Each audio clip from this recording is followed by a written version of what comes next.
Ladies and gentlemen, let's get ready to rumble. Okay, so I don't say it as well as legendary ring announcer Michael Buffer. This is going to be an epic battle between two heavyweights. In the blue corner, weighing 12 ounces, is air. In the red corner, the underdog, weighing a mere zero point 0.3 ounces, is steam.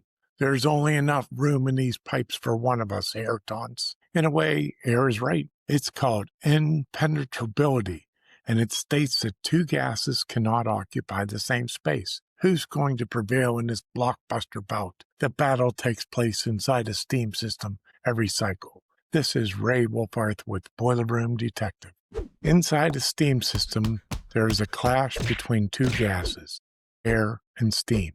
When the boiler is off and the system is cool, the pipes, heat emitters, and space above the boiler water line are filled with air. The air likes being there and doesn't want to leave. It's like a squatter.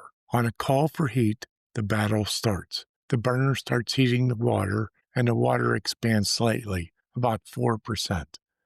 The air pushes back as it also expands when heated. When the water reaches a boiling temperature, it changes into steam. Its volume increases by 1,600%.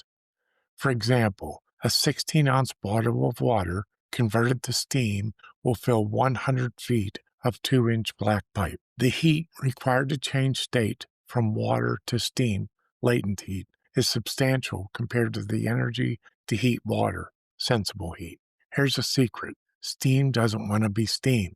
It wants to be water. Think of it like the Hulk wanting to be Bruce Banner. To revert back to water, it has to surrender to latent heat, and the thing preventing the steam from doing that is air. We need to remove the air from the piping due to the pesky impenetrability law, which states that two gases cannot occupy the same space. To resolve the standoff, more heat is supplied to the water, and this adds pressure to the steam.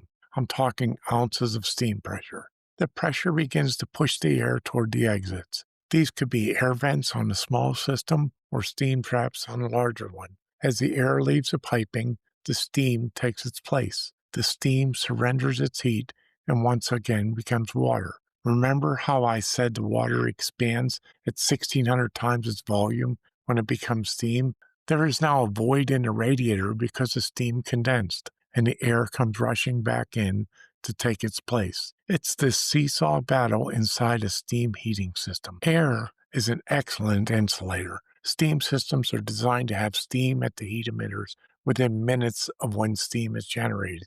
If not, it's most likely air in the piping. For steam to reach a radiator, the air inside the pipes and radiator must be removed. Did you know that a 1/20-inch film of air has the same R value as a 4-foot thick piece of iron? Steam is like an impatient guest. It always takes a path of least resistance. If the air is blocking part of the system, steam will go somewhere else. The result is uneven heating, radiators that never get old, and tenants dialing the phone before sunrise. Some of the classic signs of trapped air are cooled radiators at the far end of the system, noisy hissing radiator vents, uneven heating between floors or apartments. Comfort problems show up first, but the biggest story is what air does to the boiler and piping over time.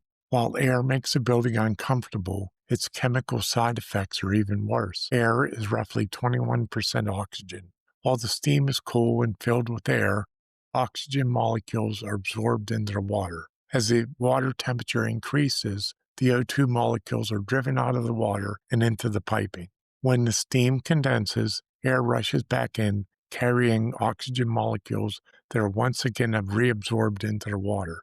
This sets off an electromechanical reaction. Iron plus oxygen plus water equals rust, or iron oxide, resulting in boiler sections beginning to pit from the inside. Rust flakes circulate and clog strainers, vents, and steam traps. Piping, especially thin-walled returners, become weak and brittle. The life of the boiler is shortened by years. Oxygen corrosion usually shows up first in the lowest, coolest sections of piping, such as wet returns, because oxygen is more soluble in cooler condensate. To make your steam system last, air has to be managed. If you found this video informative, please like, subscribe, and share. My boiler books are available at Pronto Heating Supplies T.F. Campbell, and Amazon. Thanks for watching, and I'll see you on the next case.